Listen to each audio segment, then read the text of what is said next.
ese trabajo. Sí, Ya, yo hice una lámina porque igual no me quise extender tanto, preferí explicarlo porque pucha, igual no se iba a entender a lo que iba dirigido mi trabajo. Mi trabajo principalmente se conformó en una crítica al hábitat en que yo me desarrollo o en el lugar donde desarrollo la mayoría de mis actividades, ya que en mi caso yo vivo en uno de estos mega edificios, de estos como rascacielos que hay como en Estación Central, pero en mi caso vivo en Quinta Normal. Entonces cuando empecé a preguntarme qué había en el entorno o qué naturaleza se podía apreciar en el entorno, me di cuenta que era demasiado precario. ¿En qué sentido? De que a pesar que se pueden evidenciar algunos árboles, literalmente es casi todo de cemento. No hay como un espacio de recreación o un espacio de naturaleza que se pueda aprovechar por parte de los vecinos como públicamente. Pero una de las virtudes que me permitió vivir en el departamento fue que puedo ver como en este vuelo como vista de pájaro las casas de mis vecinos en el entorno y me di cuenta que a pesar de que no hay espacios de naturaleza como públicos, sí hay mucho espacio al interior de las casas, ya que como son viviendas muy antiguas, onda de los 50 60 y casas desde esa época, incluso mucho antes, tienen unos patios muy amplios, porque eran casas como, se puede decir, como de otra época. Entonces, tienen este concepto del patio interior, donde le cae más de un árbol, donde sí pueden desarrollar un espacio de naturaleza que puedan aprovechar. Y eso, igual estuve investigando un poquito porque me llamó la atención que justo ayer era tan poco. Y también descubrí que se está haciendo como una intervención alrededor de donde yo vivo, porque yo vivo en la intersección de Mapocho con General Velázquez y José Joaquín Pérez. Y justo en ese punto se está haciendo una intervención hace alrededor de unos 4 años, porque se va a desarrollar una nueva línea de metro y que tiene una estación justo al frente del edificio. Entonces todas las áreas verdes, parques que habían, porque por ejemplo donde se puede apreciar que hay como autos estacionados y los árboles, eso antiguamente era como una vereda verde con pasto. Y por estos trabajos, igual por la llegada de este como mega edificio, se fue eliminando todos los sectores de área verde y ahora más que nada es casi puro cemento.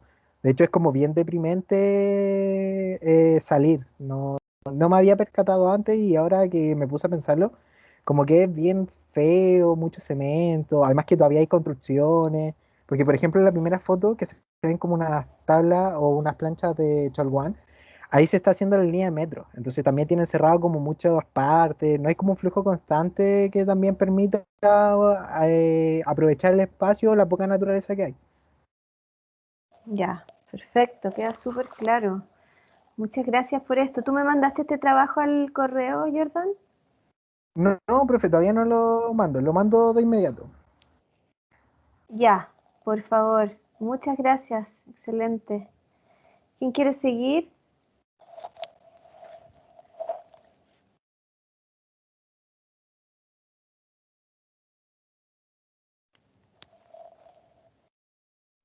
Yo, profe, Abraham, estoy listo. Ya, excelente. Dale.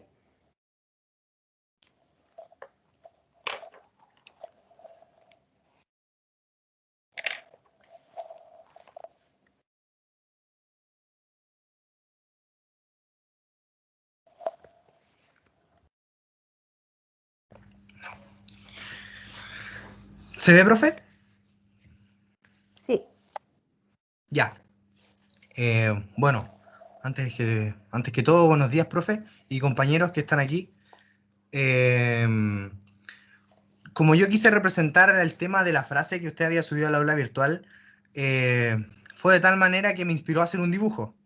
Este dibujo consiste en la representación de un ojo y la naturaleza. El... ¿Por qué el ojo y por qué el árbol? De por sí es por el tema de la cuarentena hoy en día, que es que la mayoría de las personas, quizá al estar a cuarentenada, ¿cierto?, en sus casas, se aprecia más que nada la vegetación que el convivir con ella. Se da poco esto de ir a un parque, ¿cierto? Poder estar abajo de un árbol que dé sombrita. Entonces, la representación de un ojo en tema de que solo podemos apreciar a través de la vista a la naturaleza. ¿Y por qué el árbol tipo seco? Es que porque en el sector donde yo vivo se encuentra muy poca área verde. Hay muy pocos árboles, muy poca naturaleza. Eh, entonces, se vive poco lo que es la naturaleza acá. Si bien es cierto, puedo moverme a un parque, pero igual queda bastante retirado del lugar donde yo vivo. Y ¿Dónde el vives tú? deterioro, Bajos de Mena, Puente Alto, acá en la periferia. Y entonces quise mostrar como el ejemplo de deterioro natural, tipo otoño, como también el deterioro que causa el mismo humano en el sector. Hay personas que son súper poco conscientes con lo que es la naturaleza, ya sea el tema de basura, el poco cuidado, las mismas municipalidades que también se despreocupan de mantener estos arbolitos en buen estado. Entonces, por eso quise representar con este dibujo, profesora. Muchas gracias. Muy bien, muchas gracias, Abraham. Sabes que yo creo que habría sido súper bueno agregarle a este dibujo tuyo una frase. Y encuentro que está súper potente lo que comentaste de que la distancia en ver y tocar, digamos, o experienciar. Yo buscaría como alguna frase que pudiera explicar esa idea que dijiste que es súper potente en realidad, que la cuarentena no permite poder, poder compenetrarse con la naturaleza, poder adentrarse en ella, ¿no? Sino que solamente observarla a la distancia. Es súper interesante eso, muchas gracias. Ya, profesora, muchas gracias. Voy a buscar Yo o le, voy a ver si es que nace una frase como para complementar el dibujo. claro, claro, lo importante es que la puedas crear tú. Yo les voy a pedir a todos que me envíen sus trabajos, por favor, a mi correo, ¿ya? Seguimos entonces. ¿Quién había dicho que estaba Ya, profe, yo le preparándose? envío Yo al quizás correo está listo. la tarea. Gracias, Abraham. Seguimos entonces, a ver, Catalina. Hola, profe. Profe, lo mío es un video, ¿sí? Como que... ¿Ya? Sí, ah, dimos formato libre, así que adelante. ya.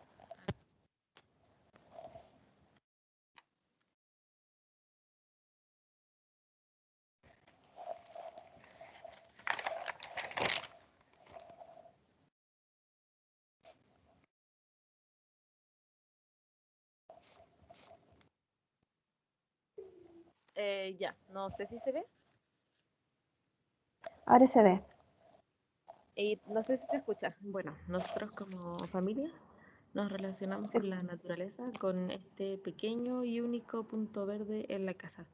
Este yo lo comencé el año pasado, era un huerto, pero hubo un día que llovió mucho y las semillitas como que, los mini brotes como que se murieron, se ahogaron y luego decidimos comprar plantitas. Pero este es.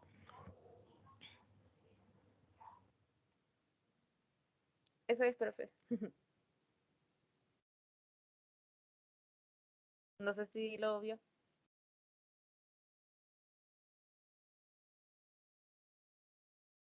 Perdón, estaba muteada. Te decía que sí, que lo había visto y escuchado bien. Los demás me imagino que también, ¿no? Sí, sí, profesora, se Ya, escuchó bien. muchas gracias. Miren, es interesante ver la experiencia que ustedes tienen y que yo también me pueda hacer una idea de los lugares donde están para poder ir viendo cómo vamos generando los trabajos que vienen. Porque, por ejemplo, a mí me gustaría poder tener alguna instancia de trabajo práctico. Entonces, quizás ahí le podría proponer a Catalina avanzar en su huerta con, con algo colgante, por ejemplo. Bueno, vamos a ir viendo, por eso que esto es súper interesante, si me pueden ir mostrando un poco dónde están, vamos a ir avanzando en esto para ir viendo cómo podemos generar esta instancia de trabajo práctico. ¿Ya?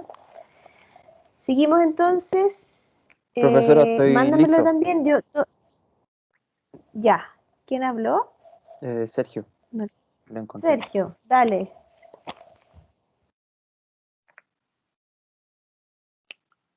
Acá está. Em, Bueno, para partir un poquito, yo... ¿Se me escucha? Sí, se Ah, ya. escucha bien. Bueno, para partir un poquito, yo desde chiquitito he tenido una gran pasión por tener plantitas, así que esta es una planta que tengo en mi pieza que básicamente es de interior. Entonces, para mí la naturaleza se crea en base a lo que generemos en nuestro entorno, desde una pequeña plantita hasta un gran jardín, que es como lo que viene a continuación, que esto es como básicamente el jardín que tenemos acá en la casa. Eh, y básicamente este jardín no era así inicialmente, o sea, con el tiempo fuimos criándolo, arándolo, preparando la tierra, principalmente de muchas cosas, o sea, trataba de hacer todo para mejorar la tierra, entonces el entorno, a lo mejor tuve más suerte por tener un patio donde poder trabajar. Entonces, para mí la vida verde se genera en parte a lo que nosotros queramos creer, o sea, como decía también la compañera, cada uno puede tener su rincón verde sin importar dónde se encuentre. Al menos eso es como lo que pienso yo. Más que nada eso, no sé si quieren preguntar sobre alguna imagen o algo así.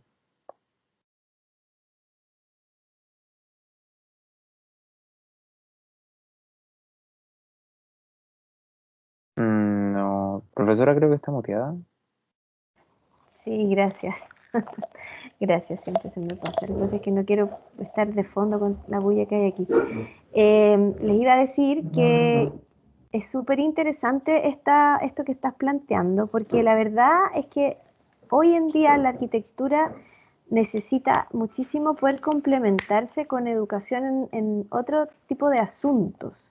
Y por ejemplo, el saber que la tierra tiene una capacidad de renovarse y de nutrirse a partir, por ejemplo, de nuestros desechos orgánicos, es una oportunidad maravillosa para poder mejorar los jardines y no, por ejemplo, ir a comprar tierra de hoja en lugares donde van a devastar el suelo vegetal para poder generar esa tierra. Entonces, eh, todo lo que nosotros vamos a aprender en este curso, algunas cosas están súper ligadas a la arquitectura y la construcción, otras quizás están ligadas a conceptos más generales, pero como tú estás planteando aquí, podemos partir de esa planta, podemos partir de ese pequeño conocimiento, esa pequeña observación, pero abarcar con eso algo mucho mayor. Y yo creo que eso también es lo que puede darnos pautas de cómo trabajar hacia adelante. Así que muchas gracias, Sergio. Gracias, profesora. También se lo voy a mandar al correo.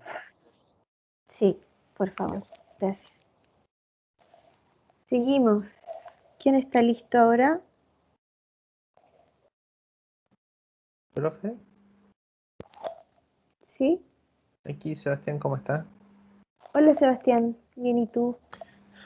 Bien, también, gracias. Si no le molesta, me gustaría presentar lo que había hecho.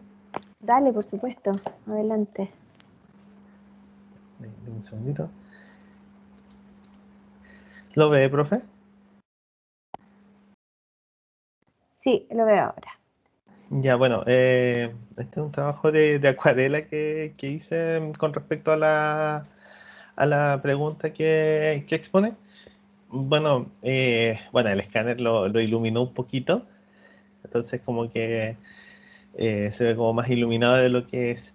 Pero en definitiva lo que quería expresar más o menos era como que en realidad lo que hay afuera digamos, de mi entorno, básicamente ya no se puede apreciar como se apreciaba antes. Bueno, es donde yo vivo, igual gracias a, no sé cómo decirlo, pero se agradece que haya harta vegetación, hay harto lugar de recreación y todo eso, pero ahora simplemente se puede admirar desde la ventana de la casa.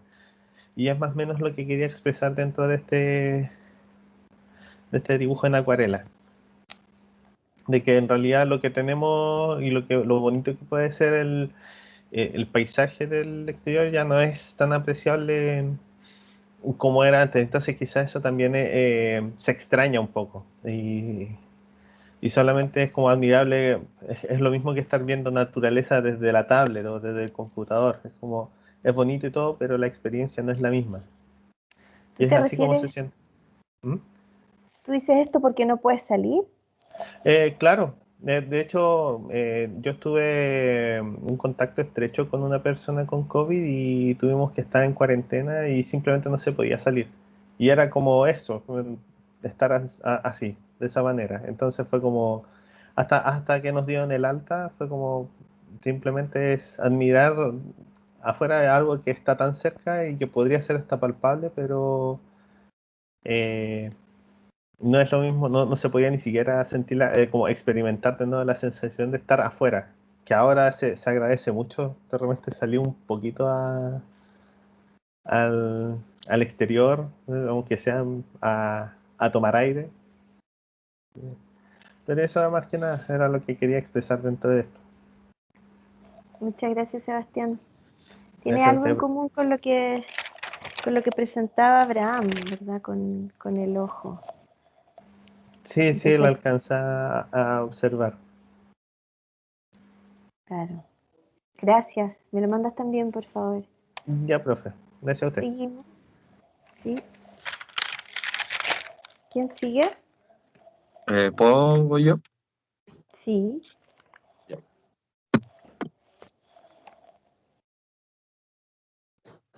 Creo que ahí se está compartiendo, ¿no? Ahí se, Sí, ahora se lo está vemos. compartiendo. Bueno, lo que hice, creo que no se ve bien. Ahí está. Fue mostrar mi patio. Bueno, escribí un poco ahí para que cuando lo suba al aula se entienda, pero lo voy a explicar con mis palabras. Bueno, la naturaleza la vivimos en mi casa igual cerca. Mi abuela en el patio tiene muchas plantas y, o sea, alrededor de toda la casa, en verdad. Y bueno, es fanática de las plantas, entonces siempre estamos como rodeados de tener nuevas plantas, acomodar las plantas, llenar de plantas lugares para que se vea más bonito. Y también ahora, en el año pasado, hice un huerto por un, por un, por una materia, o sea, una asignatura que tuve en la U. Así que ahí implementamos un huerto, que está en la foto.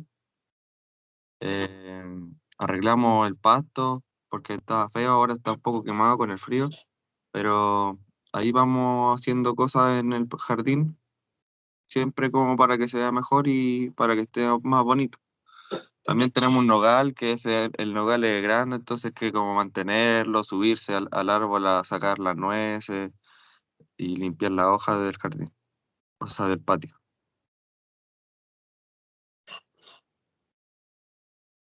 Eso. Muchas gracias, Cristóbal, por contarnos Eh, y mostrarnos. Sí, otra cosa, no sé si es como de vivir la naturaleza, pero también ahora, como sale ahí, estamos teniendo como entre comillas cosas nuevas, como que estamos reciclando todo tipo como de cosas también, que antes no lo hacíamos, y quizá puede, puede ser como algo nuevo, o sea, como algo de cómo vivir la naturaleza también. Perfecto. Muchas gracias. Voy anotando cosas.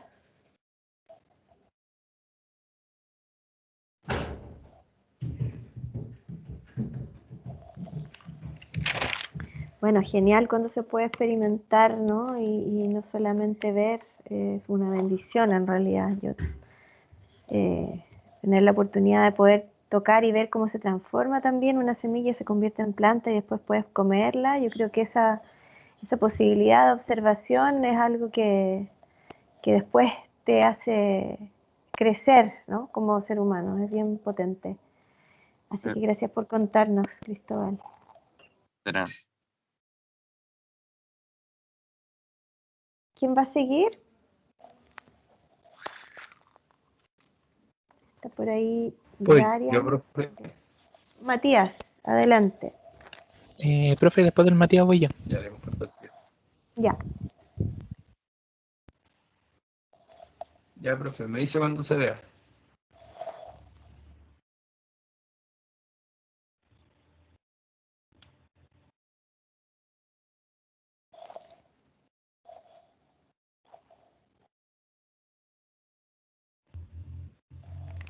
Ahora se ve. Ya. Lo que yo quise hacer era como un esquema, pero generando una crítica. Yo vivo en Melipilla, entonces se ha dicho como que Melipilla ya es campo y todo eso. Sin embargo, a medida que va avanzando, cada vez queda como menos de eso. Entonces, si bien tiene como un gran pulmón natural, como que lo van agotando o lo van apartando. Entonces, hacia eso es mi, mi crítica. Yo vivo con una villa como quise empezar a como dura, todo se me ve todo así como símbolo industrial. Y sin embargo, la feria se encuentra cerro, algo, esto como pica, como que hay que más.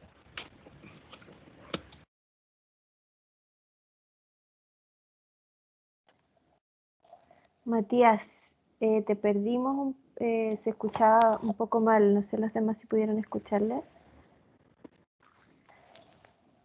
No, se No, escucha profe. robótico. También Sí, a Claro. mí también se me si cortaba. quieres, Sí, se cortaba un poco. Bueno, pero el esquema la verdad es que es ya, bien elocuente. No sé si me está escuchando, Matías. ya, profe, gracias. Sí, ya. Bueno, gracias. Ya, vamos a ir igual avanzando sobre el tema que proponía Matías, así que queda anotado. ¿Quién sigue? Daria me había dicho que quería seguir, parece. Sí, profe, comparto el tiro. Gracias.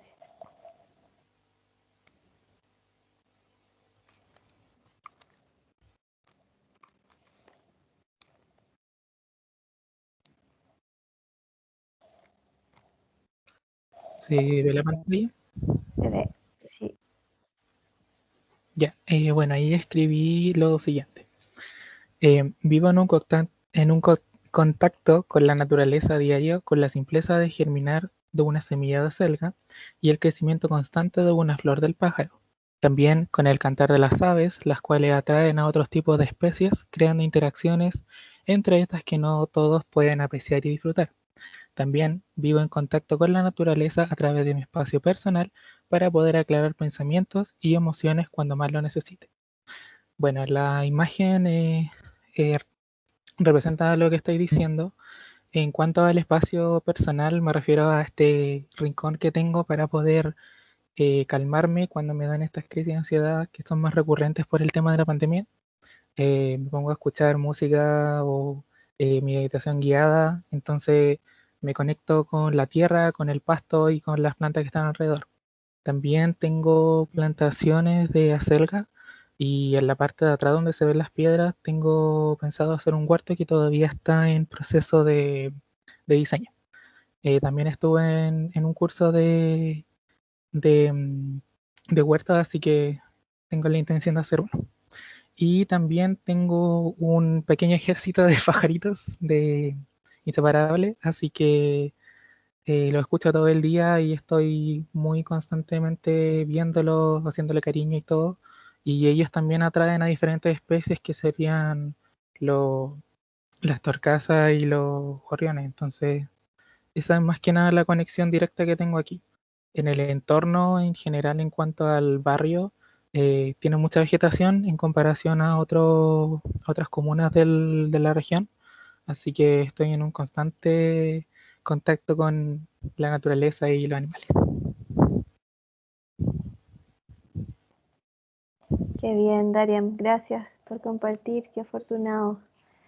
Eh, sí, pues como bien dices, las aves traen y atraen muchas cosas, porque también ellos transportan semillas y van haciendo que germinen algunas plantitas que ni siquiera habíamos plantado nosotros.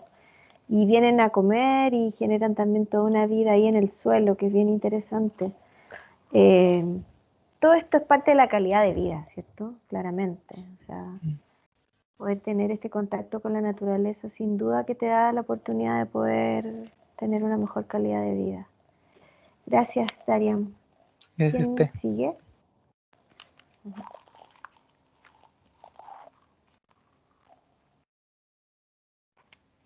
Yo, profe. Ya, Maximiliano. Profe, le quiero hacer un alcance. Es que estoy en el trabajo y puede que se escuche conversaciones. Ya, no hay problema. Yo le comparto.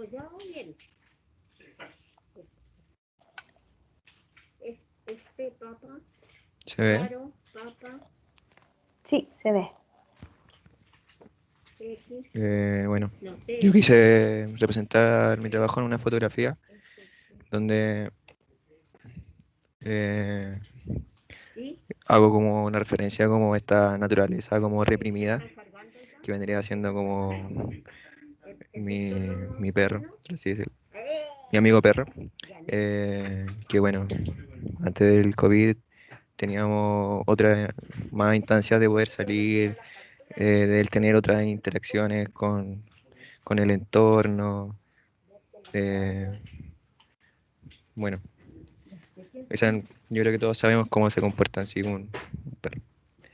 Eh, lo, Me pareció interesante hacer este relato ya que, bueno, yo creo que él estaba como en la constante intriga de qué pasará afuera, porque no estoy en la calle, estoy saliendo, no estoy corriendo. Bueno, y también hice una segunda fotografía que el jardín de mi abuela, que, bueno, siempre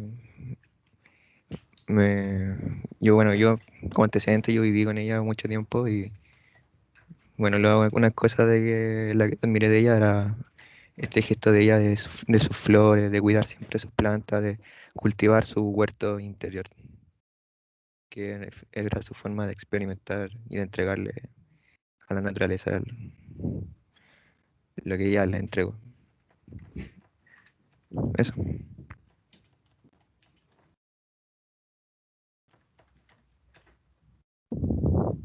Muchas gracias, señor Max. Claro, es interesante como comprender lo que nos pasa a nosotros también cuando observamos a los animales que tenemos cerca, ¿no? Porque uno puede como hasta proyectarse en lo que supone que ellos están viviendo. Entonces es interesante. Además la foto era muy bonita. Muchas gracias, Max. ¿Quién sigue?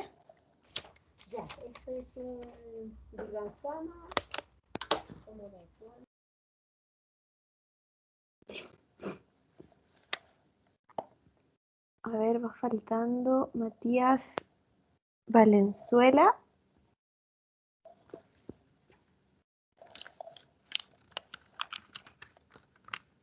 Solamente creo. A ver.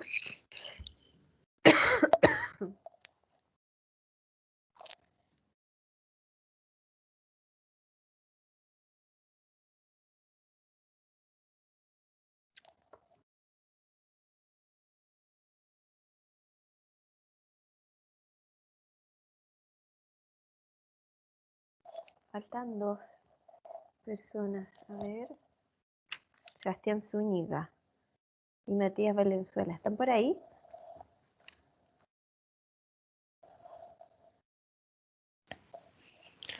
Sí, profe, aquí estoy, Sebastián. Ya. Veamos entonces lo tuyo, Sebastián. Profe, yo escribí un texto, sí. Lo comparto igual. Claro. Adelante. ¿Se ve? Sí se ve. Ya. Bueno, igual es como una vista, igual desde como este lado pandemia. estos momentos que se están viviendo. Eh, la verdad, este es un tema sobre el cual no había reflexionado durante estos momentos que estamos viviendo en la actualidad. A pesar que de pequeño siempre sentí una gran admiración por la naturaleza, quizás por la influencia de mi padre, ya que siempre realizamos viajes en vacaciones donde había una cercanía con ella. La naturaleza siempre ha sido importante para el ser humano, tal y como se ve en el video visto Casas y Escuelas Anti-COVID, donde se muestra las epidemias que sufrió la humanidad en esos tiempos. Nos demuestra cómo una sensación de naturaleza, ya sea desde el contacto con el sol, el aire limpio o una mayor iluminación, son fundamentales para el bien de la salud. Actualmente siento que esta pandemia se está tomando de una manera muy diferente a la cual se llevó en ese tiempo, ya que estos temas no son tomados muy en cuenta por las autoridades, donde resaltan como la importancia de estar encerrado, por así decirlo, y la necesidad, y nos hablan como de esta necesidad de sentir la naturaleza, eh, como por este encierro obligado, por así decirlo. Y finalmente yo creo que la forma en que yo vivo la naturaleza se podría definir como vivirla de manera inconsciente, ya que, como mencionaba anteriormente, no era algo que yo reflexioné durante este tiempo, pero de alguna manera como que no lo quise perder, debido a que desde que empezó la pandemia sentí como esa necesidad de hacer algo ante como este encierro, y la forma que yo lo hice fue como a través del ejercicio, el cual empecé a realizar diariamente en el patio de mi casa, quizá inconscientemente por esa necesidad de sentir el aire libre o simplemente de sentir ese contacto con las plantas o la luz solar. Eso sería.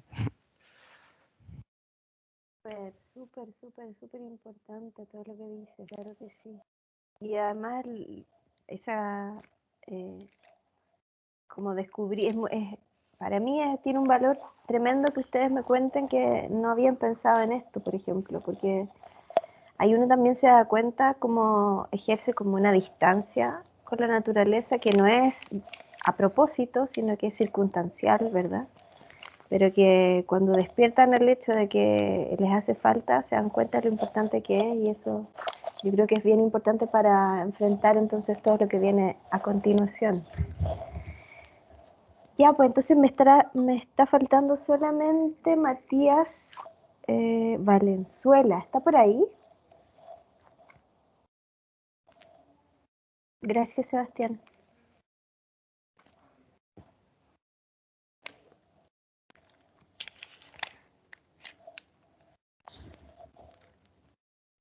Bueno, parece que no está Sebastián. Sebastián. Perdón, Matías.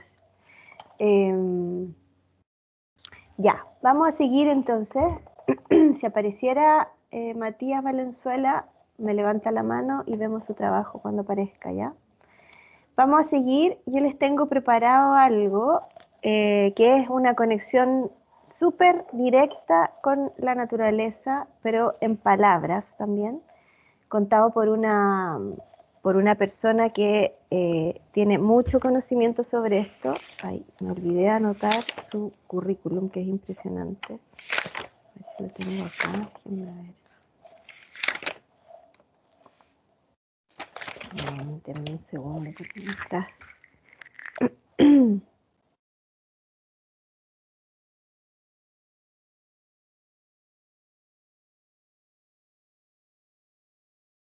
Ya. Se llama Cecilia Schmidt, es licenciada en Ciencias, mención en Biología, magíster en Ciencias Biológicas, mención en Botánica, doctora en Ciencias, mención Biología y Ecología. Tiene un postdoctorado en Cátedra Presidencial de Ciencias con el doctor Juan Armesto y un postdoctorado del Núcleo Milenio con la doctora Mari Calín.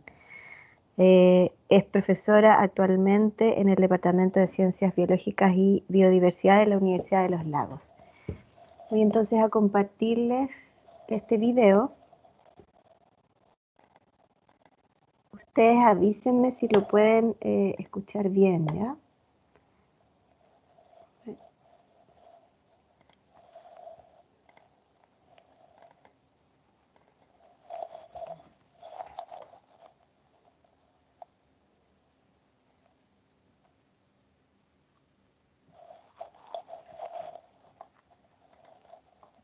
Bueno, el bosque esclerófilo. ¿Se escucha? Sí, profesora, sí se escucha. Ya. Ella va a hablar específicamente sobre el bosque esclerófilo de esta región. Me refiero específicamente a esta zona, a la zona central de nuestro país, y que es como la vegetación que estaba la más abundante y que es una de las pocas, bueno, van a escucharlo en sus propias palabras.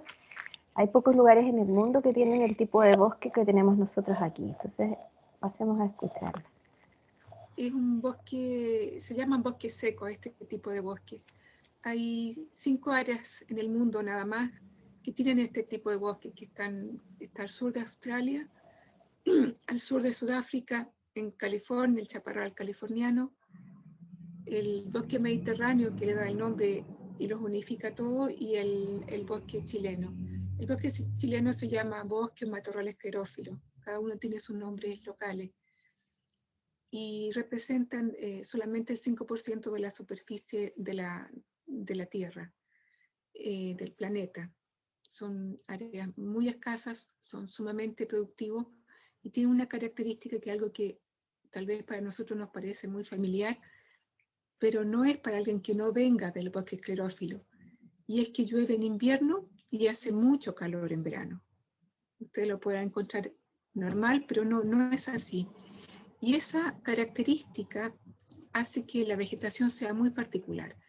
Y el calor excesivo o muy fuerte en verano hace que lo que hay ahí sea una vegetación y una vida vegetal y animal, hongos, etcétera, muy resistente a la sequía.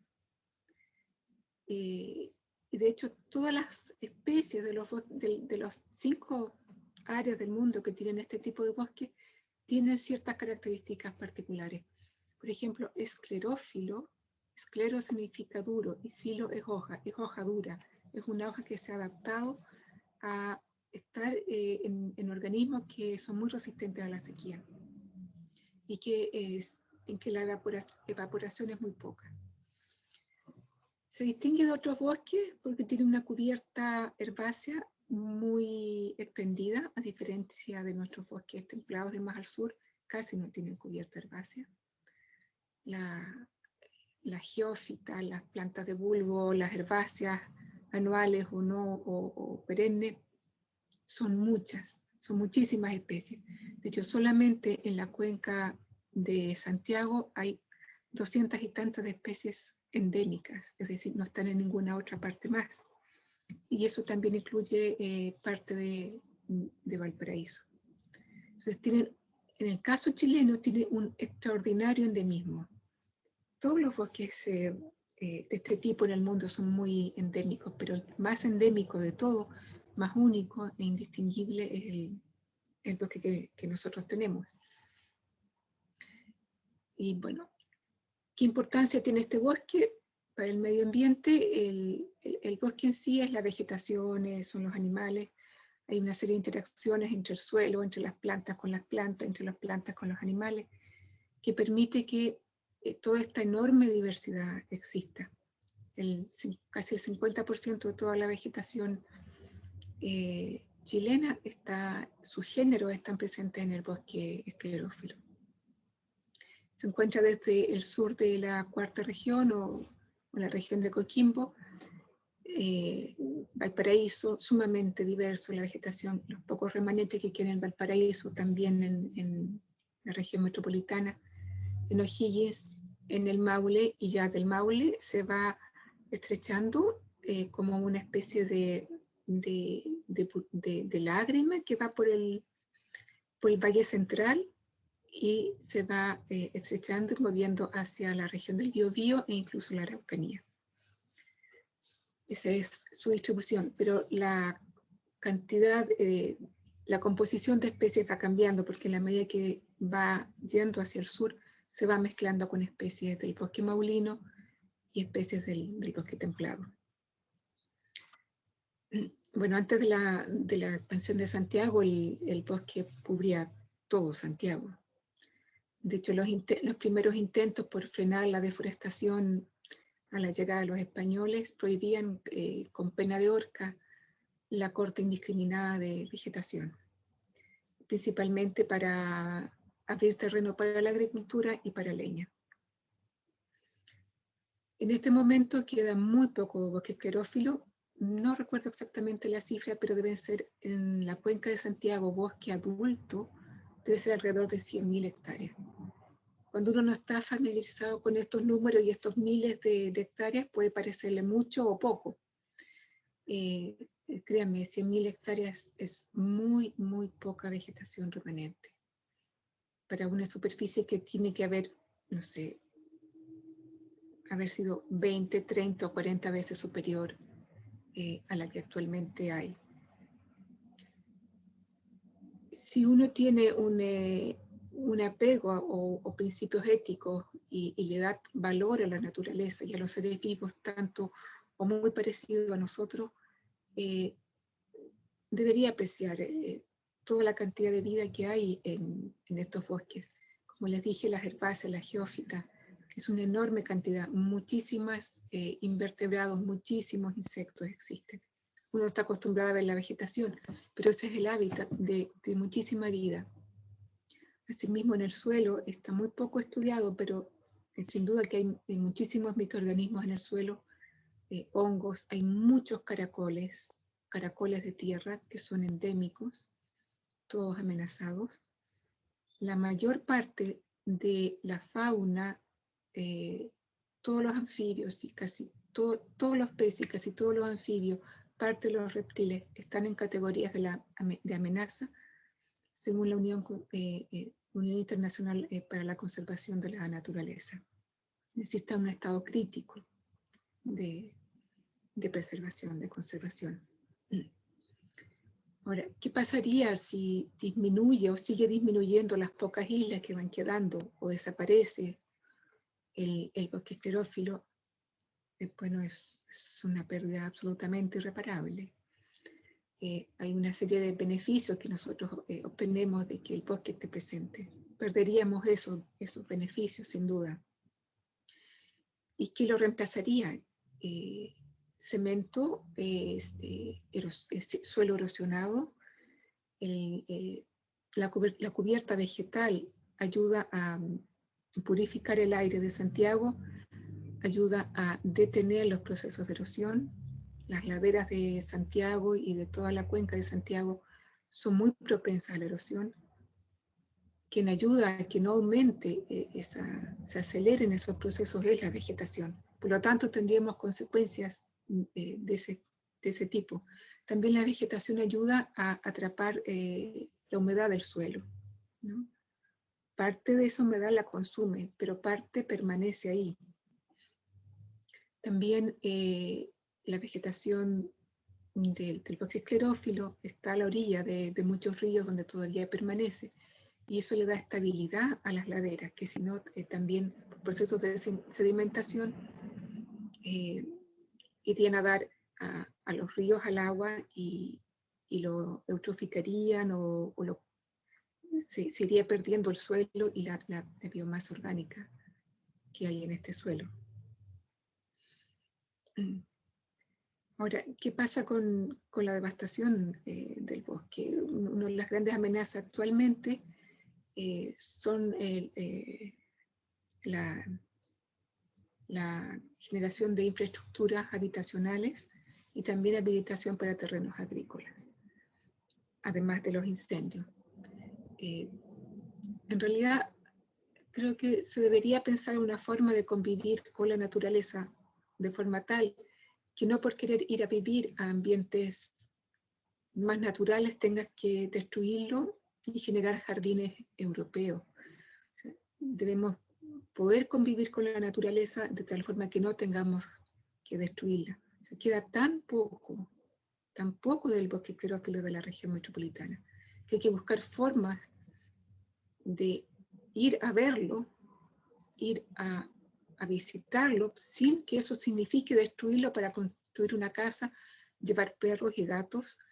Los grandes destructores de la avifauna a nivel mundial son los gatos. Hay muchas especies de aves que están amenazadas, entre ellas el rayadito, que es el esclerófilo, y del bosque templado, pero en la región metropolitana todavía queda rayadito. Hay efectos muy negativos de los gatos y efectos negativos de los perros.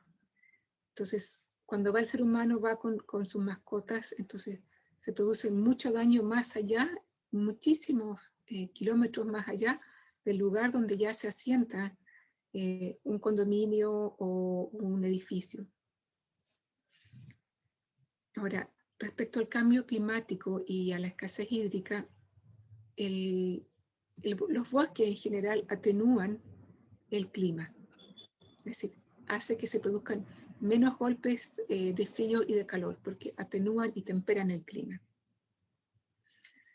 En este escenario de cambio climático, en el cual Chile es uno de los países que está siendo y va a ser más afectado a nivel mundial, hay que darle espacio al bosque esclerófilo para que vaya cambiando y transitando hacia una vegetación natural más xerofítica. La vegetación xerofítica es la que está más al norte. Tiene también una enorme diversidad de especies, muchas geófitas, una vegetación bellísima, y hay que darle este espacio a la vegetación esclerófila para que se mueva hacia el sur. Y solamente se va a poder mover hacia el sur cuando nosotros no la afectemos y le demos estos espacios libres para que espontáneamente sus semillas y su polen, donde están los genes, vayan moviéndose a los sectores donde puede persistir. En la medida que nosotros lo arrinconamos más y lo fragmentamos más, no le damos este espacio para que pueda migrar. Y bueno, respecto a las acciones concretas para impulsar o detener la destrucción del bosque, yo creo que todas las acciones ciudadanas son muy importantes. En la medida que el ciudadano manifieste su forma de pensar, como le parezca que deba ser, pero que se manifieste, deberían haber reacciones que permitan que hayan cambios en las leyes y que se limite la expansión de las inmobiliarias. El cambio de uso de suelo el cambio de uso de suelo de bosque a inmobiliaria, ya sea que el bosque esté en buen o mal estado de salud, debería generarse esta ley. Es sumamente necesario. Por ejemplo, en España se vio en los años 94 que gran parte de los incendios eran generados para hacer cambio del uso de suelo, de este bosque que es muy parecido fisionómicamente al nuestro, para que fuera reemplazado por inmobiliarias o por cultivos. Entonces se quemaba y después decía, bueno, el bosque se quemó y ahí se colocaban las inmobiliarias o los cultivos en esas áreas. Fueron tan masivos los incendios, producto de este subterfugio que hacían las empresas, que se generó una ley en que se prohibía cambio de uso de suelo post-incendio después de 30 años de ocurrido dicho incendio. Porque hubo un reconocer la importancia de la vegetación nativa, un darse cuenta de este espíritu de avaricia que no importaba cómo, no importaba lo que destruías, no importaba la vegetación, los animales, los cururos, las yacas, no importaba lo que quemabas y lo que destruías con las retroexcavadoras, los anfibios, sus hábitats. Era tal la avaricia que avanzaban y avanzaban, de tal forma que se puso una ley. Pero esa ley se puso porque hubo una presión social. Personas que insistieron constantemente y por muchos años para que se detuviera la destrucción del bosque. Entonces yo pienso que, bueno, tenemos ese ejemplo y sin duda habría que seguirlo. Eso. Cecilia, tengo entendido que se acabaron los incendios después de esa probablemente, digamos. Disminuyeron muchísimo. Justamente dentro de poco vamos a tener una charla sobre ese tema y lo vamos a discutir. Pero sí, disminuyeron muchísimo. Ahora lo que hay son muchísimos menos incendios, pero como la vegetación está tan seca, son muy masivos. O sea, el número disminuyó, pero ahora, en los últimos 10 años, con cambio climático ha aumentado. Pero claro, tiene que haber habido un bache hasta que, bueno, vino este otro tema. El bosque incluye el esclerófilo, el que no está representado y que, bueno, ahora sí lo está, era el xerofítico, se olvidaron que existía. Cuando dicen, no, pero sí, se logró meter también, pero el bosque esclerófilo está representado, lo que no tiene, y no, se me olvidó mencionarlo, son muy pocas áreas protegidas dentro del SNASPE. Tanto, tiene muy pocas áreas protegidas privadas también. Claro, efectivamente. De hecho, aquí en la región metropolitana, nada. O sea, es Clarillo. Clarillo, recién. Y está, bueno, y un poquito más allá está la Campana, pero sí. Entonces, la debilidad estaría en la definición de bosque. Estoy tratando de entender cómo. No, está en el derecho de propiedad, que es tan fuerte esa ley. Esa es la debilidad y no reconocer el servicio. Por eso es importante el concepto en que yo he aprendido a apreciarlo en los últimos años. Porque para mí tiene un valor intrínseco, como tú dices. Pero es no valorar los servicios que da el bosque, ¿no? Como para la provisión de agua, purificación del aire, control del suelo, hábitat de la diversidad, da lo mismo para los que no quieren el bosque, porque ese no es un beneficio para ellos. Plantas medicinales, la posibilidad de prospectar nuevas drogas, igual le resulta vago para mucha gente. Pero esos otros tres sí son mucho más concretos. ¿Dónde está el problema? Y yo te decía que es la propiedad privada, pero también se me vino a la mente el caso del Alerce. El Alerce fue declarado en 1976 monumento nacional. Después, varios años después, la Araucaria, y intermitentemente otras especies que después las han bajado o las han subido dependiendo de lo que pasa. Pero cuando se declara monumento nacional, uno lo puede cortar y no importa la decisión del propietario. Y curiosamente, es un decreto ley. Curiosamente eso está, no sé cómo, sobre la ley de propiedad. Porque cuando se ha intentado, se le ha parado con esa reglamentación y se le ha sancionado. Entonces, si tomara eso como ejemplo, debería declararse el bosque esclerófilo como un monumento natural. Eso podría ser una lucha, ¿no es cierto? Cecilia, ¿qué piensas tú sobre los espinos? Porque aquí mayoritariamente tenemos espinos. Son fantásticos, los espinos son lo mejor que hay. Aparte de ser bellísimos, son una fuente de miel, son gran alimento a los polinizadores, que hay muchísimos en el esclerófilo. Fijan nitrógeno, mejoran mucho el suelo a su alrededor. Son las nodrizas que permiten que los maitenes u otras especies se establezcan, siendo que es tan difícil, pero dan la sombra para que se establezcan. Los espinos son los precursores de la diversidad del bosque esclerófilo. O sea, si tú tienes espino y excluyes el ganado, excluyes los conejos y evitas la compactación o rompes la compactación, que a veces es sumamente superficial,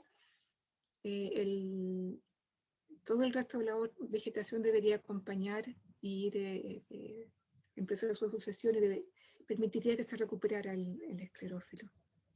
¿No se consideran dentro del bosque esclerófilo el espino? Mira, estrictamente el espino no es parte del esclerófilo, pero eso es lo que dicen los botánicos más estrictos. Para mí lo es. Justamente que no me alcancé a preparar para esto, pero me llegó un documento que fue el documento que paró que CONAF siguiera permitiendo que el esclerófilo los espinales sean reemplazados por palto, porque era parte del esclerófilo, pero principalmente los espinales los que eran reemplazados por palto. Entonces, ese documento empecé a leer el fin de semana, pero no pude avanzar mucho. Los espinales hay que protegerlos también, aunque no sean de todas maneras, sí. muy, muy buena. Claro, es una invitación al desierto en la medida que nosotros no permitamos que esta vegetación quemada, porque los incendios van a venir. El asunto es que una vez que vengan y se queme la vegetación, ¿qué hacemos? Aramos, sacamos todo, lo reemplazamos por jardines, lo reemplazamos por cemento. No, el esclerófilo se recupera, tiene una capacidad de recuperarse enorme. De hecho, el esclerófilo viene, sus orígenes últimos son el bosque chaqueño argentino. Y ese bosque tú lo quemas y el chaqueño se recupera. Y de ahí pasó para acá antes que la cordillera se elevara al nivel que lo conocemos. Entonces es una vegetación que es capaz de recuperarse, pero hay que darle el espacio. Y en la medida que hay pocas lluvias, se recupera lento, pero se recupera. Eso es, hay que dejarlo y no hay que cambiarlo por nada, hay que dejarlo, solo se va a recuperar. Y en las quebradas, generalmente quedan algunos paños de vegetación que son el hábitat de muchas especies de insectos, de invertebrados, de reptiles, y esos también se empiezan a recuperar yendo hacia la zona quemada. Con el continuo aumento de las temperaturas, la disminución de las precipitaciones y todos los cambios que llevan esos dos procesos que llevan asociados, la vegetación esclerófila va a ir moviéndose hacia el sur. Como se mueve a través de sus semillas, a través del polen. Ahí están los genes, ¿no? Quienes les ayudan a moverse es el viento, que ayuda a mover el polen, que ayuda a mover las semillas, las aves que mueven las semillas, los insectos que mueven el polen.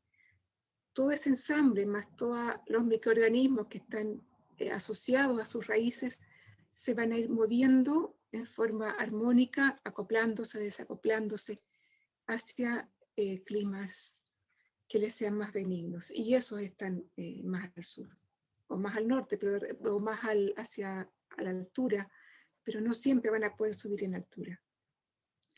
Entonces, hay que dejar que ese proceso transcurra.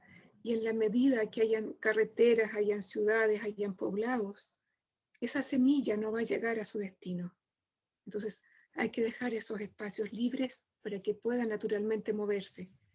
Y también dejar el espacio para que el bosque esclerófilo en su parte más al norte sea reemplazada por la vegetación xerofítica. Este es un proceso que tendría que haberse dado muy lentamente, pero que ahora es probable que se dé en forma acelerada. Y por lo tanto requiere un esfuerzo acelerado para permitir que ese proceso ocurra. Que los quiscos, que las cactáceas, que las añeñucas vayan reemplazando de a poquitito la vegetación esclerófila. Entonces, el no reducir la superficie del bosque es muy importante, porque en la medida que reduzcamos la cantidad de individuos van a tener menos potencial genético para ir moviéndose hacia el sur. Entonces, eso es muy importante, hay que considerar los corredores, el vínculo entre los años de vegetación. Y también que permita que no solo la vegetación se mueva, sino que también otros organismos que no vuelan, como los marsupiales, por ejemplo, o algunos microinvertebrados. Porque la semana pasada tuvimos una reunión, fue un académico, y a la Cámara de Diputados. Hablar no me acuerdo qué cosa, pero entre ellas él mencionó el no cambio de uso de suelo de bosque esclerófilo por palto. Y los diputados le dijeron, no, mira, ¿sabes qué? Ese tema no, olvídate de ese tema, ya hablemos de esto, que sí lo podemos dominar, eso no. No, eso es muy complicado. Entonces, eso es una señal negativa a la disposición de los diputados a escuchar. Por otro lado, tengo la experiencia de que el año 2016 fuimos con unos colegas al SAC y le dijimos, mire, ustedes están llevando a la extinción al principal polinizador de Chile. Y fueron muy lentos, pero generaron una regulación que la genera en el 2018, a fin del 2018, para hacerse efectiva el 2019. No es lo que habíamos pedido, pero es un paso intermedio. Y ahora estoy haciendo una carta que yo espero que salga pronto, como en la misma sintonía, de indignación hacia el Ministerio de Agricultura. Yo estoy viendo al Ministerio de Agricultura como un enemigo de la naturaleza, pero es impresionante. O sea, cada vez que yo me pillo con un cagazo, ya sea con los polinizadores, con el bosque, con el agua, Chile es el país que tiene más nitrógeno en sus ríos y esteros en el mundo. ¿Quién es el responsable de todo eso? Ministerio de Agricultura. Cuando voy al Ministerio de Medio Ambiente y les digo, miren, por favor, hay que hacer algo en esto. No, es que ya no queremos abrir ningún frente más con el Ministerio de Agricultura. Entonces, realmente yo lo estoy viendo, se perfila como la mayor amenaza a la biodiversidad, y eso a nivel global, pero yo no lo había visto tan patente en Chile. Desde marzo, abril están sacando cartas y comunicados a mis colegas porque los agricultores están envenenando los loros, porque los loros se comen los brotes de trigo, los brotes de maíz. Entonces están pidiendo que ya salgan de la categoría de especie amenazada, salgan de esa categoría. Entonces se está generando otra pugna. Y lo que yo veo es que nosotros, recién en los últimos años y más en los últimos meses, desde la academia estamos alzando la voz, que antes no lo hacíamos. Lamentablemente ha sido muy reciente, pero sí ha sido, yo he visto que mis colegas continuamente están alzando la voz, colocando extractos en el mostrador o en el desconcierto, o ahora en el tema Zoom. Ha habido muchísima actividad este año. Si yo creo que eso va a producir un efecto, yo no creo que vaya a producir un efecto en el gobierno sin que el ciudadano intervenga. Se va a producir un efecto en el gobierno, pero el gobierno va a seguir haciendo lo mismo, solamente va a estar más enterado del desastre, pero no es por estar más enterado va a generar un cambio. Se necesita que el ciudadano tome eso, le ponga su pasión y le haga ver al político que es importante. Creo que ese es el engranaje. Sí. Y yo creo que sí. Tengo la impresión de que en este gobierno ha sido mucho más proclive al apoyo empresarial, agricultores, devastadores, extractivistas, que los gobiernos anteriores, ¿no?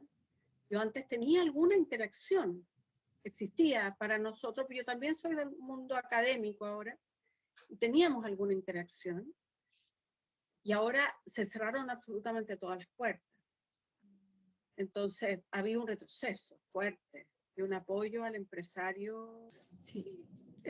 Yo creo que esto es algo nuevo, es un intento lo que se está haciendo, muy amparado por todo este cambio político-social que está viviendo el país. Y yo espero que se pueda, pero es muy difícil, ponte tú. Ni siquiera el pago de servicios ecosistémicos podría ser que un empresario que tenga bosque lo quiera conservar, porque no hay suficiente dinero que pueda competir con lo que puede pagar una inmobiliaria. Tiene que ser no sé, ley, algo superior, algo legalmente superior. ¿Y qué puede ser superior al derecho de propiedad? Una ley de protección del bosque, por lo menos en este caso el bosque esclerófilo. Y sabes que yo creo que es bueno visualizar al Ministerio de Agricultura como el enemigo de la naturaleza. Aunque, o sea, yo creo mucho en esta cosa de ser confrontacional a veces y relajarse. Y después confrontacional, después relajarse. Creo mucho en eso. no tanto diálogo, porque el diálogo no te lleva a donde uno quiere, porque uno quiere cambios ahora lo más antes posible. Pero eso es muy interesante. Sí, hay que seguir. Bueno, las actividades agrícolas, la actividad forestal, la actividad minera y la inmobiliaria. Serían nuestros 4 enemigos de la naturaleza. Sí. La agricultura como una de las más peligrosas, porque realmente es muy peligrosa porque es muy invisible lo que hace. No es tan obvio como una inmobiliaria que pavimenta y deforesta y se lleva toda la capa vegetal y ahí quedamos todos locos. Pero la agricultura te daña, te contamina, degrada los ecosistemas y prácticamente puede ser muy invisible. Al revés, puedes pensar que están embelleciendo el lugar. Cuando deforestan y ponen paltos, creen, ¡ay, que está hermoso, está todo verde! Pero no saben todo lo que hay detrás de eso. Todo el daño que se causó antes, toda la flora y fauna que desapareció, todos los corredores biológicos que nunca más van a poder existir.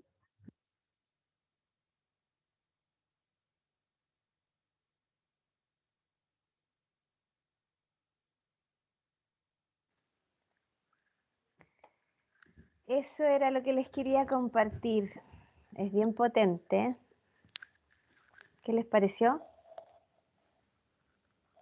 Como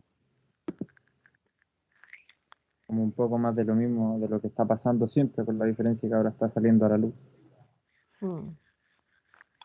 Yo creo que es un poquito desolador pensar de que un ministerio que se supone que vela por el bien, digamos, digo, como por el, o como, ¿cómo decirlo? Por lo mejor del país, sea un enemigo tan potente.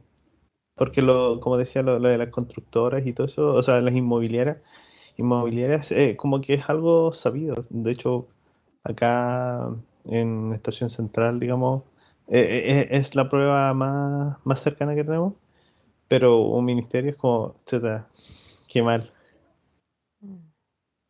Claro, es que se ha favorecido una línea de producción y de desarrollo, que es la que está describiendo muy bien ella, ¿cierto? Y se ha dejado totalmente de lado la sensibilización hacia la vida, finalmente.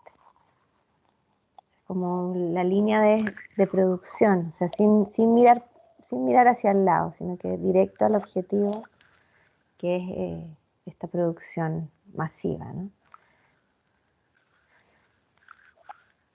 No sé si alguien quiere decir algo más. Yo quería pasar directamente a ponerlo ahora en nuestro contexto esto, porque lo vemos a partir del discurso que propone esta ecóloga, que está hablando específicamente de un tipo de vegetación que además nosotros debiéramos conocer mucho, pero justamente por el tipo de ciudad que tenemos, no la conocemos realmente. Entonces, les voy a mostrar ahora una presentación. Están viendo, ¿cierto? Porque dejé encendida la compartir pantalla. Sí, profe, sí se veía. Ya, ahora vamos a ver, porque está viéndose mi escritorio, parece por ahora. Pero ahora ya se va a ver. ¿Me avisan? Profe, ya se ve. Ya, muchas gracias. Bueno, entonces, ante todo esto que hemos escuchado, me gustaba mucho también que pudiéramos partir de la experiencia que tienen ustedes de la naturaleza hoy día, que además estamos en una situación, o sea, totalmente extraña, ¿no? Pero que nos ha puesto como de frente en la cara qué significa esto, ¿no? ¿Cuál es el entrelazamiento, cuál es el equilibrio, cuál es la planificación que hemos tenido de nuestras ciudades para poder seguir manteniendo esta relación con la naturaleza, para que no afecte negativamente la ciudad a la naturaleza, no la haga disminuirse y por lo tanto provocar todo lo que hemos provocado como hombres, como mujeres, ¿no? Como en esta línea de pensar en el desarrollo y en aplastar todo aquello que no puede manifestarse, ¿no? Porque finalmente, claro, ella habla de los insectos, habla de los invertebrados. ¿Qué voz tienen ellos en todo esto? Absolutamente ninguna. Ni siquiera los pájaros que los oímos cantar la tienen. Entonces, como nosotros, como arquitectos, como personas finalmente arquitectas, estamos mirando cómo vamos a seguir haciendo este crecimiento, cómo vamos a poder retomar esta idea de planificar una ciudad. Entonces, esta frase, ¿cuál es la naturaleza de la ciudad? Tiene un doble sentido en el fondo. ¿Qué es lo que quiere ser una ciudad? ¿Y qué naturaleza hay en ella? ¿No? Esa es como la pregunta que uno podría hacerse entonces. Y nos encontramos con que nuestra naturaleza en esta región metropolitana es más o menos este tipo de vegetación. A esto es a lo que ella se refiere cuando habla del bosque esclerófilo, y que sabemos por lo que ella nos contaba que bosques como el nuestro, de nuestra región, son apenas el 5% de la superficie terrestre. Entonces son bosques muy escasos que tienen, ustedes saben, cuando se habla de biodiversidad se habla de la importancia de que exista esta diversidad, y si sabemos que de entrada es poco el porcentaje, más debiéramos protegerlo, ¿no? Sin embargo, sabemos también que como somos un país muy rico en naturaleza, en paisaje, tenemos poca valoración a este tipo de bosques. Si lo comparamos, claro, con los bosques de araucarias o con los bosques del sur, que son totalmente verdes, que tienen árboles añosos, con troncos gruesos, altos, etcétera, estos bosques parecen insignificantes, ¿no? Y ese es como el gran punto de partida de nuestro tremendo error. Porque si pensamos así, si pensamos que esto no es un bosque, entonces no cuesta nada romperlo y terminar con él, ¿no? Y resulta que estos bosques que no abundan en Santiago están cada vez viéndose más amenazados porque los hemos ido acabando, ¿no? Nuestras ciudades han crecido descartándolos completamente, no han sido incluidos dentro de la planificación, sino que sencillamente se han erradicado.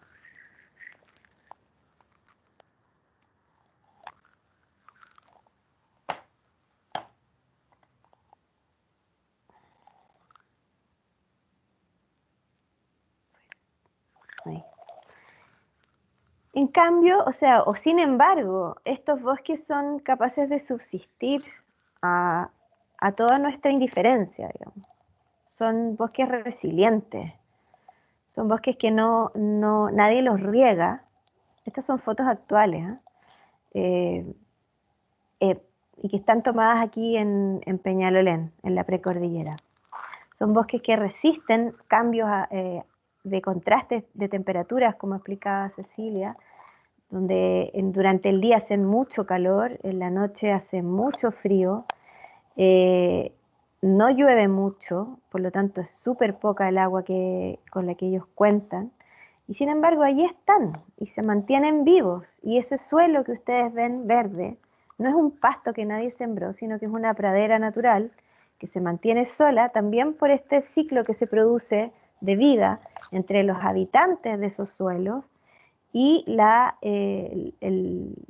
fijación de distintos minerales en el suelo que producen estos árboles, y todo el recorrido en el fondo que hay de las aves que vienen, que traen semillas, que esparcen, porque las traen, digamos, en su cuerpo, ¿ya? Porque estuvieron comiéndolas en otro lugar y las traen aquí, y entonces esto es un ciclo que se va renovando, como ella explicaba, se puede renovar, aunque nadie lo cuide. Entonces es de una riqueza, además, yo diría, casi filosófica para nuestros tiempos. O sea, si uno piensa cómo podemos resistir la dureza de los fenómenos que estamos viviendo hoy día como sociedad, pucha, tenemos que observar al bosque esclerófilo, tenemos que aprender mucho de él, de este bosque que es despreciado, que no es hermoso como los bosques del sur, pero que tiene una belleza totalmente genuina y única, que debiéramos, de verdad, yo pienso aprender de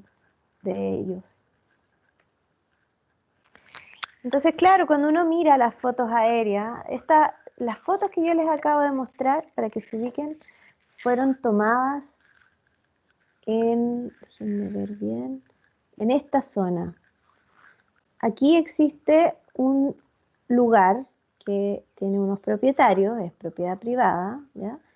Que se mantiene así hasta hoy porque han estado esperando el momento de hacer el buen negocio, ¿no?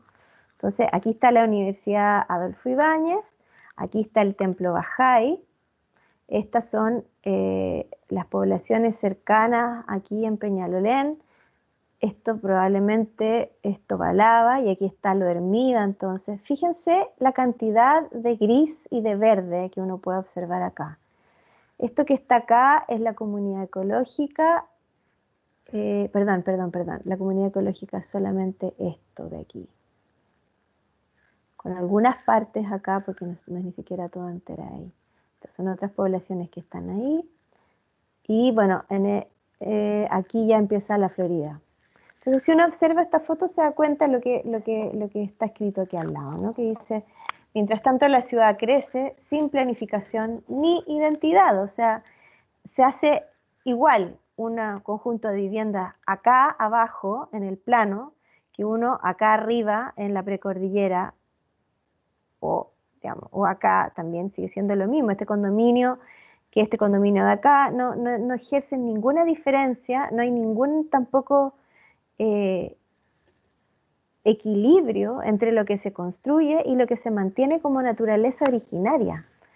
Y existe este lugar que es la comunidad ecológica, donde espontáneamente la gente, hace 40 años atrás, se vino a vivir acá cuando esto no estaba construido, cuando no había nada. Y se decidió entonces entablar una forma de vida y mantener, digamos, conservar este bosque esclerófilo de manera espontánea. Nadie les pidió, ninguna autoridad. De hecho, ni siquiera hay permiso para construir en este lugar. Pero se ha dado esa conciencia del cuidado de los árboles, que está cada día más amenazado, también hay que decirlo, porque cada vez vienen más gente a construir con más ideas de aprovechar el uso de suelo al máximo. Entonces lo que pasa, además de lo rudo y duro que resulta ver estas ciudades tan grises, ¿cierto?, tan construidas, tan encementadas, es que nosotros estamos alterando y estamos contribuyendo a la desertificación. Porque, como explicaba Cecilia antes, el suelo, si se mantiene vegetal, natural, es capaz de mantener una humedad. Y con eso es capaz de bajar las temperaturas. Y con eso también es capaz de poder incitar a la lluvia. Entonces, si tenemos muchos núcleos de cemento construidos que lo único que hacen es reflejar el sol que reciben, las temperaturas aumentan y se produce el fenómeno contrario. Y si uno, en esta zona, que es una zona bastante verde de nuestra ciudad, si uno saca la cuenta, o sea, ¿qué podría ganar acá?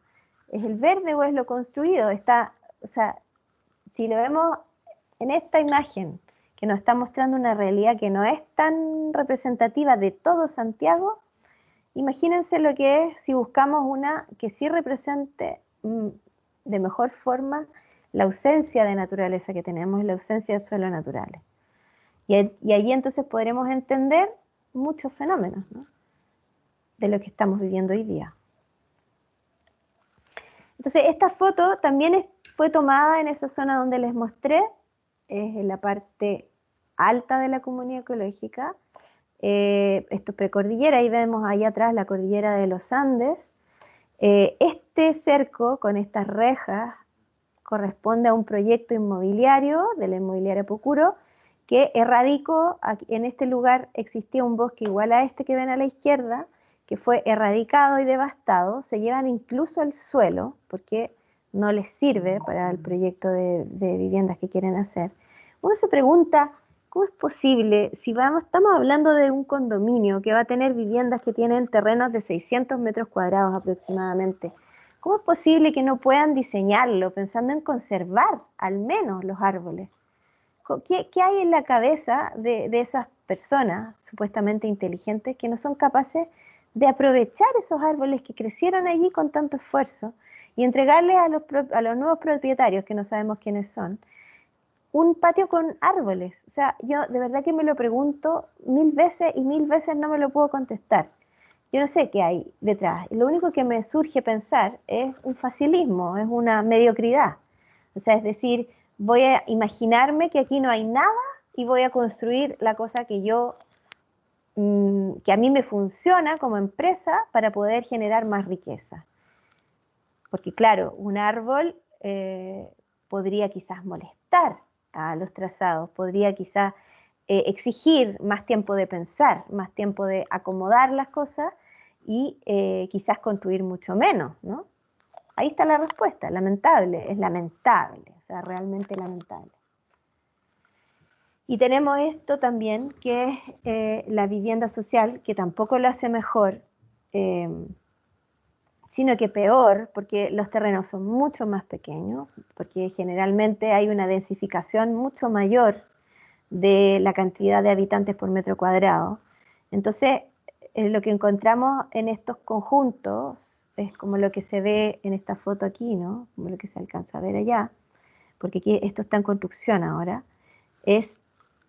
son edificios o viviendas y calle, y no hay más. Y hay de repente, eventualmente, algunos espacios residuales fragmentarios que los destinan a área verde, que nunca se sabe bien si es que va a ser cuidado por el municipio, si es que se va a poder crecer bien eso, o si va quizás llegar alguien con una idea más brillante a ponerle cemento a la plaza y poner una estación de ejercicios que nadie ocupa.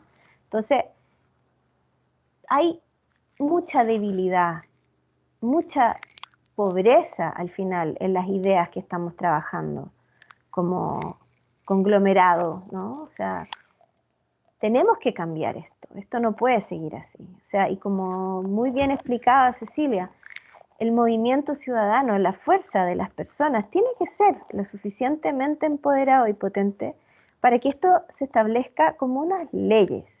No podemos seguir aguantando que nos pasen por encima. Entonces, nosotros como futuros profesionales tenemos que ejercer el derecho de vivir mejor, de poder exigir mejores proyectos.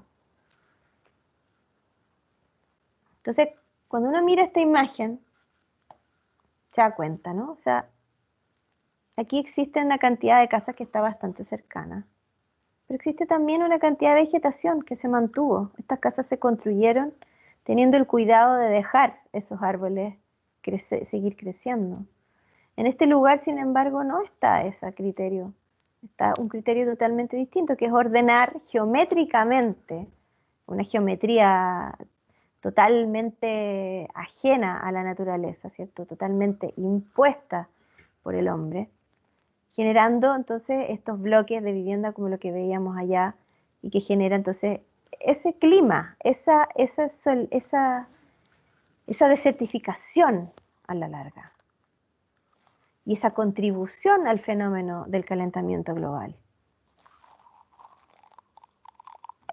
Entonces, si nos remitimos a lo que ustedes estaban comentando antes, a las vivencias que ustedes tienen, si pensamos cuál es la capacidad que tenemos hoy día de poder estar en la naturaleza, uno podría también preguntarse por qué Cresta, perdonen, pero no puedo evitar decir por lo menos el Cresta, ¿no se les ha ocurrido decir que es importante para la salud de las personas que puedan ir a los parques, que los parques puedan funcionar con la distancia que sea necesaria, con los aforos que sean necesarios, pero que exista la posibilidad de poder ir a los cerros? O sea, tenemos una cordillera que nos está esperando, o sea, que está ahí a mano, que no podemos caminar, que no podemos recorrer. Yo, la verdad, les digo, yo vivo cerca de la cordillera y yo he estado internándome en la cordillera. Yo me he pasado los controles porque me parece que no puede ser que te vengan a criminalizar por querer respirar el aire puro. O sea, las políticas en ese sentido han fallado inmensamente. No se puede hablar de salud solamente diciendo que hay que quedarse encerrado en las casas. Y si uno se entera un poco de lo que ha pasado en otros países, también se enterará de que funcionan de otra manera. ¿Y eso es por qué? Porque no tenemos una valoración de la naturaleza. No la tenemos puesta en el lugar que corresponde. La hemos segregado como a un lugar en el que no tiene un valor.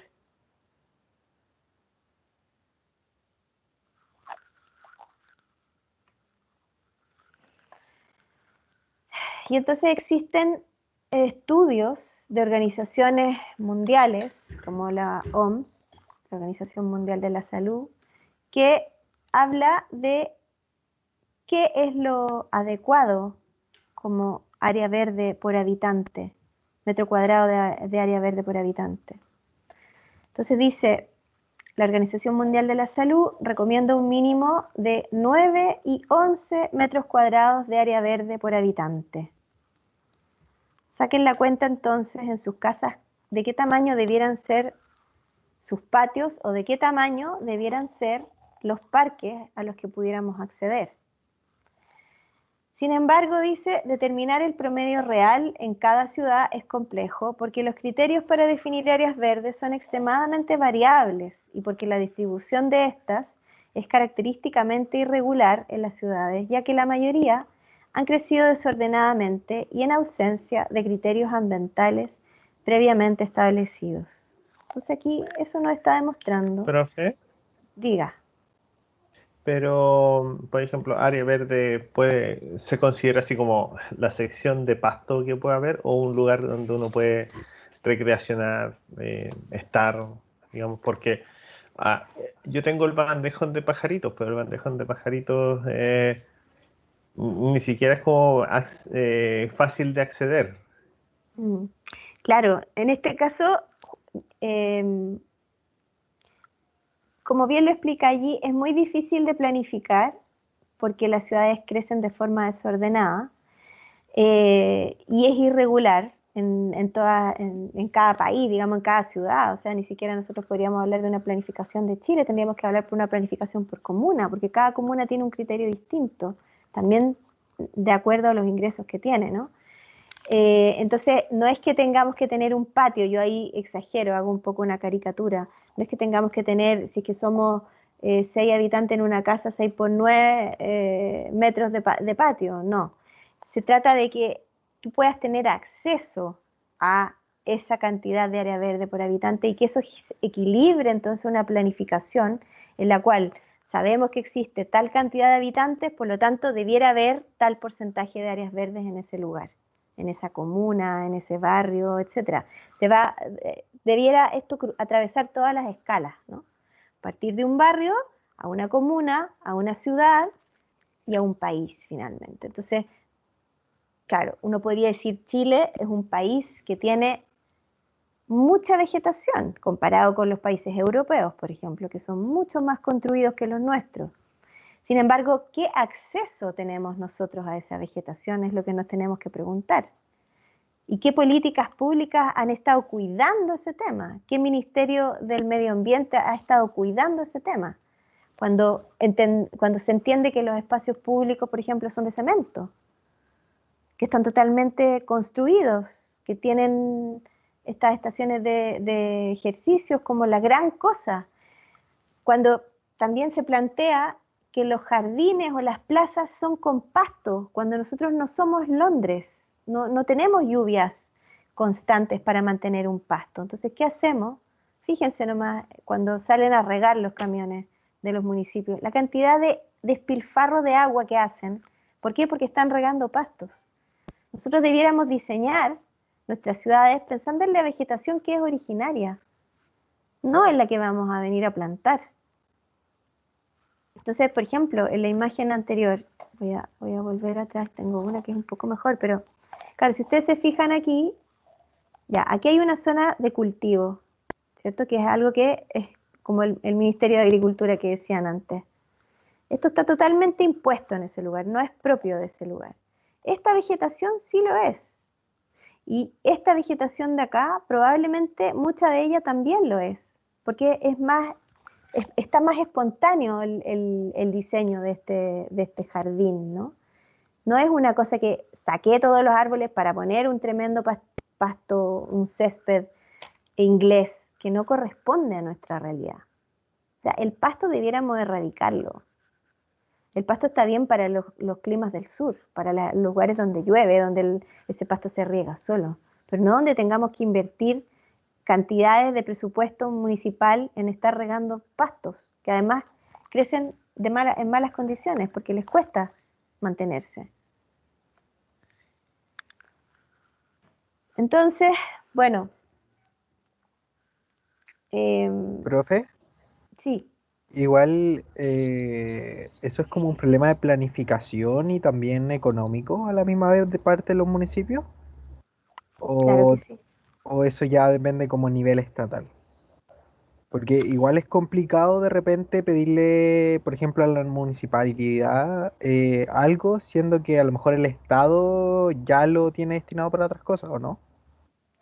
Claro, o sea, lo dices bien, hay cosas que son, por así decirlo, de un reino, del reino municipal, por así decir, y hay otras cosas que en realidad exceden al municipio y que ya tienen que ver con la planificación del Ministerio de Vivienda y Obras Públicas.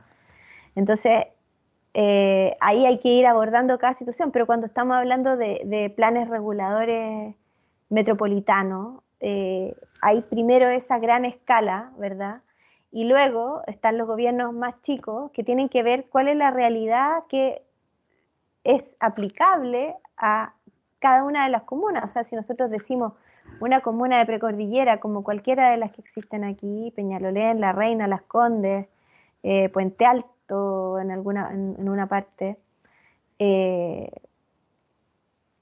no es igual a las comunas que pueden estar en otros sectores de Santiago, ¿no? Las que están más cerca del centro, las comunas del poniente, tienen una realidad geográfica distinta, tienen una realidad económica distinta, etcétera. O sea, si ustedes piensan, y ha sido súper evidente, yo encuentro, los índices del COVID en las distintas comunas. Hoy en día, justo, estamos viendo que las comunas que ya salieron de la cuarentena son las comunas más ricas, en su mayoría, y las comunas que tienen más áreas verdes en sus espacios públicos o también en sus propios viviendas privadas. O sea, hay una total relación entre la densidad y mala planificación de las ciudades con la salud de las personas. Hoy día lo estamos experimentando y visualizando de manera brutal. Entonces, no podemos más que aprovechar esa conciencia que estamos ganando para poder renacer a nuestras ideas de cómo veníamos haciendo las cosas. Por eso que yo siento que estos ramos son súper importantes y que miremos con ojos críticos lo que hemos aprendido hasta aquí. O sea, nosotros hoy día lo que tenemos que hacer es desaprender. Es fuerte, ¿ah? Pero eso es lo que tenemos que hacer. O sea, como estábamos planificando las cosas, lo estábamos haciendo mal. Y yo quiero que, como los comentarios que ustedes hicieron después de escuchar a Cecilia, ocuparon palabras como la desolación, y yo lo entiendo. Pero creo que es importante desolarse para poder renacer, para poder despertar también. Y poder sentir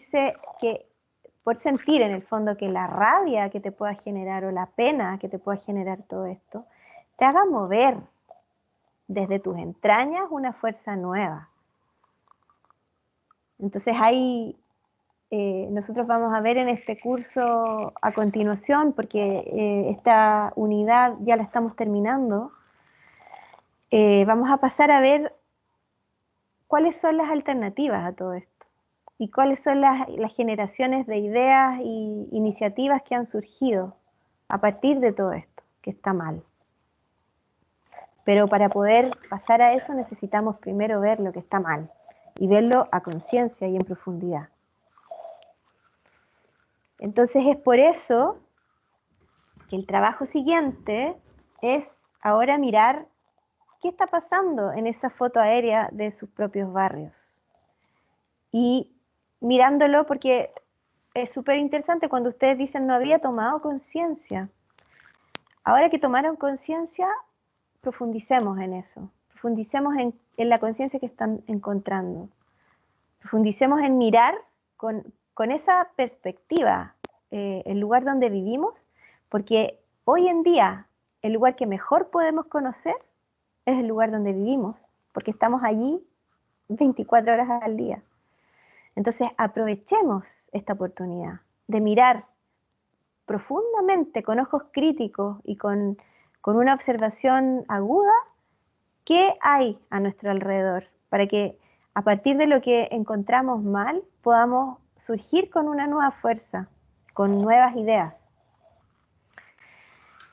Entonces este trabajo se llama así. ¿Y tu barrio cómo está respecto a estos índices que conversamos anteriormente? Entonces la idea era hacer un trabajo de clase, que ya estamos un poco terminando el horario de la clase, pero vamos a dar un espacio también para hacer preguntas y yo me puedo quedar un rato si ustedes quieren avanzar un poco conmigo aquí, pero la idea es que puedan buscar en el Google Earth una foto del entorno más próximo de su barrio. Ustedes definan los límites porque va a depender un poco de los hitos que quieran dejar incluidos, ¿ya? Y entonces observen cómo es la planificación desde arriba en el lugar donde viven hoy día. Es la oportunidad que podemos tener de mirar las cosas desde otra perspectiva, ¿no? También lo que está pedido es que puedan investigar cómo ha afectado a sus vecinos la ausencia o presencia de naturaleza en el entorno y lo puedan relatar. Aquí, claro, es más difícil porque no van a poder hacer entrevistas, pero ustedes pueden sacar sus propias conclusiones. Ya la mayoría de ustedes están en cursos más avanzados, ya han hecho análisis, ya saben de qué se trata. Y a partir de las conductas que ustedes observan en lo que pasa en sus entornos también podrán relatárnoslo.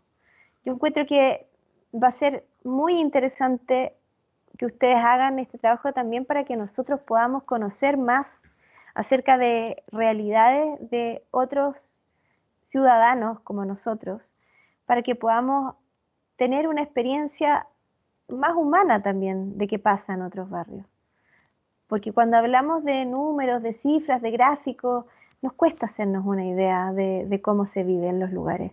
Pero cuando nos relatan ustedes las cosas a partir de sus vivencias, como lo hicieron antes en el trabajo que nos mostraron, es mucho más directo el conocimiento que se puede aprender y tomar y entender también. Y eso nos va a permitir también tomar nuevas fuerzas para poder generar nuevas ideas y nuevos proyectos. Entonces, es importante ese relato que ustedes puedan hacer de la observación de esta foto aérea y de la observación también a nivel de peatón y de los espacios que tienen cerca. Y bueno, aquí hay unos links que dejamos. Yo voy a colgar esta presentación en el aula virtual ahora y hay unos links donde pueden encontrar también información de interés para estos temas, para que puedan ir complementando las observaciones que ustedes puedan hacer de su territorio. Eso es. No sé si tienen preguntas, me gustaría poder escucharlos, sus comentarios son importantes para mí. Voy a dejar de compartir ahora.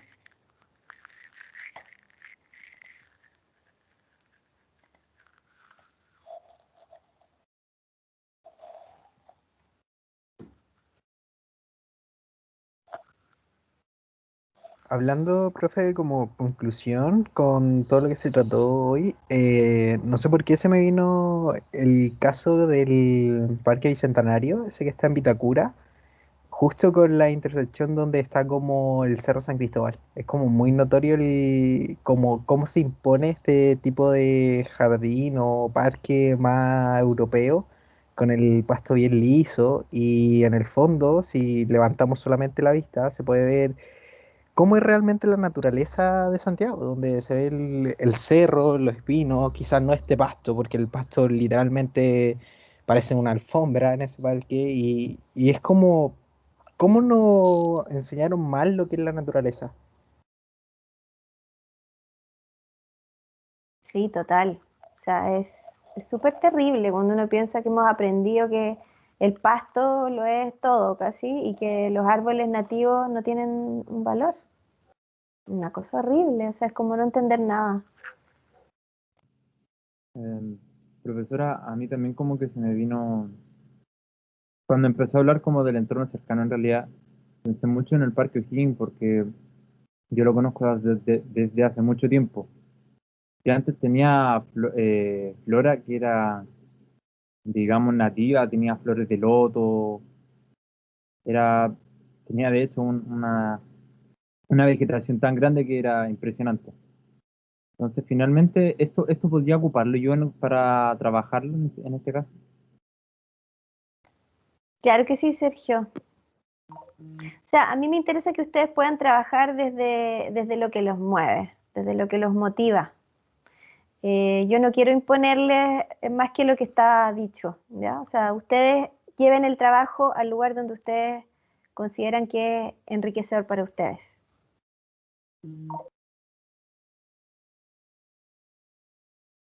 Ya, profesora.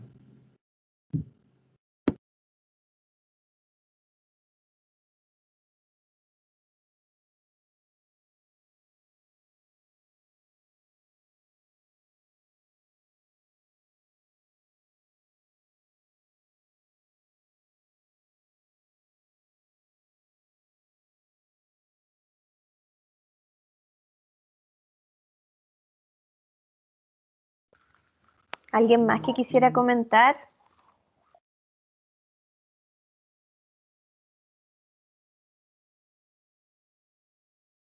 Si quieren preguntar algo sobre el trabajo que tienen que hacer a continuación, pueden empezar a hacerlo desde ahora.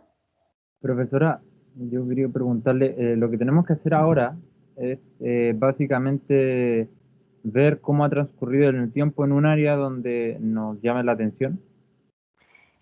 No, es observar en una foto aérea de donde tú vives la planificación que ha habido respecto de la vegetación y la naturaleza. O sea, pero es como verlo a través del tiempo, cómo es la No, planificación planificando mi espacio cercano. podría ser una forma de investigarlo así, o podría ser sencillamente ver lo que está pasando hoy día. Bueno, profesora. Muchas gracias. Eso, ya de nada.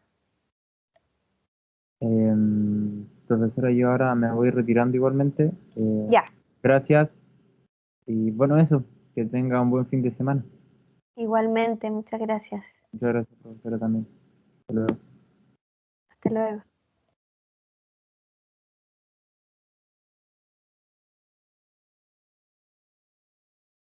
Profe, una consulta. El trabajo se analiza desde una foto aérea del polígono que nosotros definamos, pero Ujú. además de eso uno le puede agregar otras cosas, como hacer una presentación quizá con un contenido un poco más profundo o una problemática que detectemos más profunda. Claro que sí, sí, por eso les digo, o sea, ya entienden cuál es la entrada, ¿cierto? La entrada es naturaleza, ciudad, planificación. Luego el foco lo van a poner sobre el lugar donde viven, ¿ya? El polígono lo definen ustedes. Y todo lo que quieran hablar acerca de eso es cosecha de su propia propuesta. Perfecto, muchas gracias. De nada. Pueden quedarse los que tengan algo que comentar o preguntar y los que necesiten ir saliendo lo pueden hacer también, ¿ah? No se sientan mal.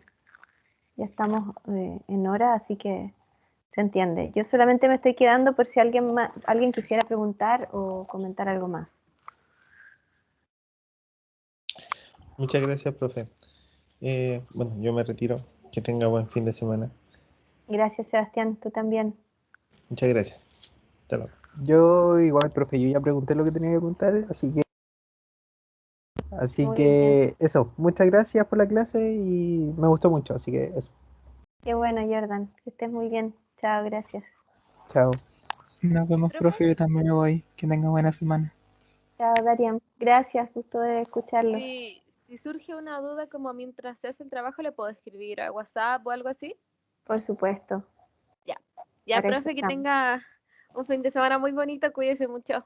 Gracias, Catalina, igualmente. Profe, yo igual me retiro. Muchas gracias. Bueno, y Max. próximo feliz día del trabajador. Igualmente, pues. Ya. Que estés muy bien, Max. Igual habla. Cuídate. Igual. Chao. Gracias. Gracias.